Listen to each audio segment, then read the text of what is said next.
everybody and welcome back to another video on the M2 Madness channel. Today we are going to be taking a first look at the brand new Trek Marlin 8 2022.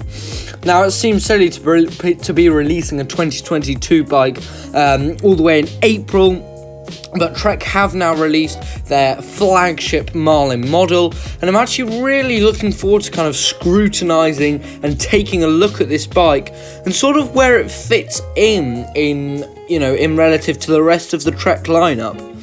So it's got some good parts on it, but are they good enough for the price? So today I'm going to be delving into all of that good stuff, and hopefully by the end you'll know whether this is the bike for you or you're going to go for the Excalibur. So we're going to start off this nitty gritty by talking about the drivetrain. So it's got the SRAM XS Eagle 12-speed drivetrain. It's got the SRAM SX Eagle shifter and the SRAM SX Eagle derailleur. It's all from SRAM. Now, the reason I don't like SRAM drivetrains personally. They just feel a bit too clunky, and I feel I much prefer Shimano's because they just flow much better. And I also much prefer Shimano brakes, but thankfully this bike has it on. Now Trek generally prefer to go with Shimano. On all of their lower line Marlins, they've all got Shimano, and then on most of their other other bikes, they've gone for Shimano. But on this, they've gone for the SRAM. Now, what you're going to be getting with SRAM is very similar performance to the Shimano, although I just much personally prefer Shimano, but you're going to be changing those gears. Now it's got a nice wide range 11 to 50 tooth cassette. It's got the max chainring size is 30 tooth for the single speed, but then one really interesting feature, and probably because it is an XC bike, is the fact that you can change it to a 2 or 3 by, and the maximum size for that is 34 and 42 tooth. So that's showing you this is very XC orientated, and it's quite a few people have asked me to put that in, so I've popped it in there. So you can change this bike to a 2 or 3 speed. So that's going to get in that kind of older bunch of mountain bikers who prefer doing those longer XC rides better than jumping, or that other good stuff. So it's a great shifting system. It's going to have loads of gears. You're going to be able to get up those hills, but also get down them and be really fast on those flats. And if you want to, you can change to a 2 or 3 by. Let's move on to the fork, and then we're just going to do a big overall. We're next going to talk about the fork because I feel a bit kind of perturbed on it. Now it's got the RockShox Judy Silver 100mm air sprung fork.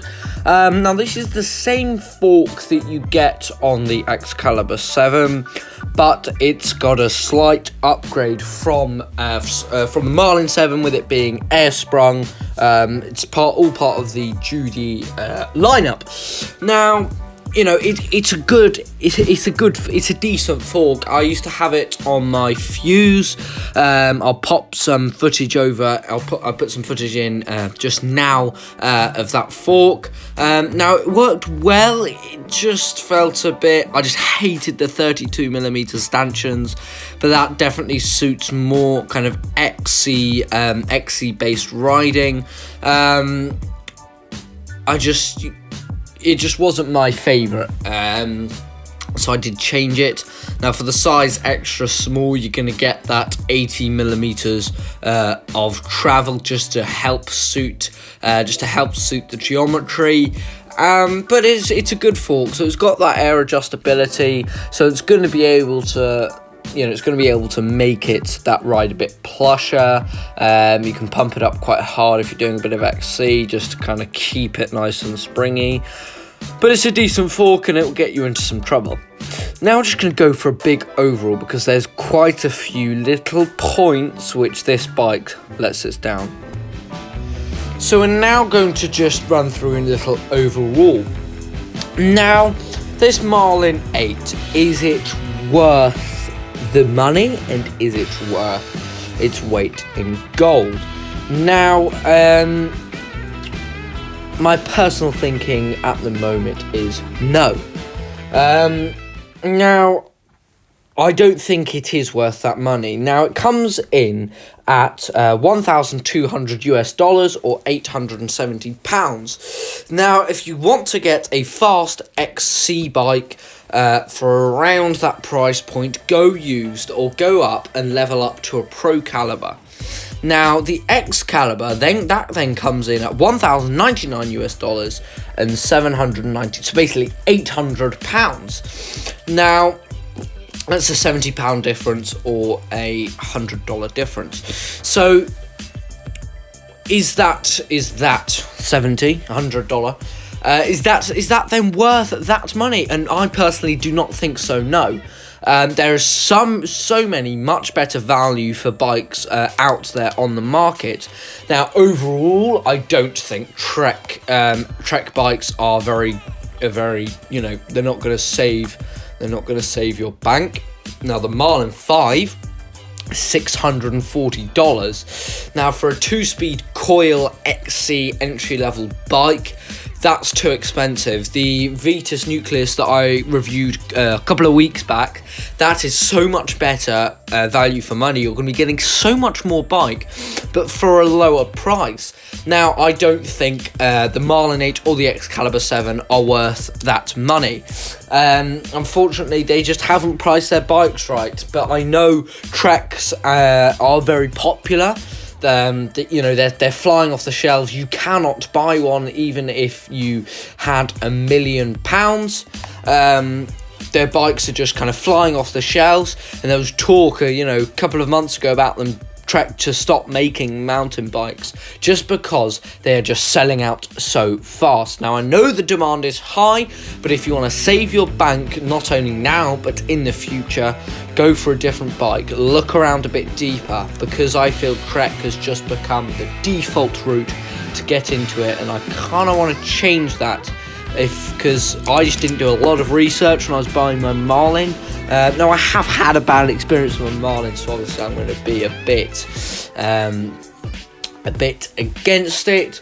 But, there are so many better bikes out there for the money, guys, so just choose wisely. But overall, this Marlin 8 2022, it's a nice, fast, cross-country hardtail.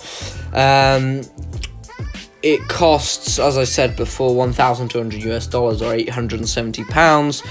So, this one is pretty well priced. It's got a nice SRAM NX derailleur or shifter, and it's also got the RockShox Duty Silver up front. So that's a nice little package. Some nice Shimano MT200 brakes. So it's a nice little cross-country bike to get you into some trouble. Now, guys, I hope you all enjoyed this video. Sorry about the delay. These videos, they go on a bit, but they're just really helpful for those guys who want to buy it. A massive shout out to the video provider for that YouTube content. I'll pop a link to his channel down in the description. I'm recording this on Thursday. It's going out today. I hope you guys all enjoy watching this video, and I will see you all on Sunday. Cheers, guys.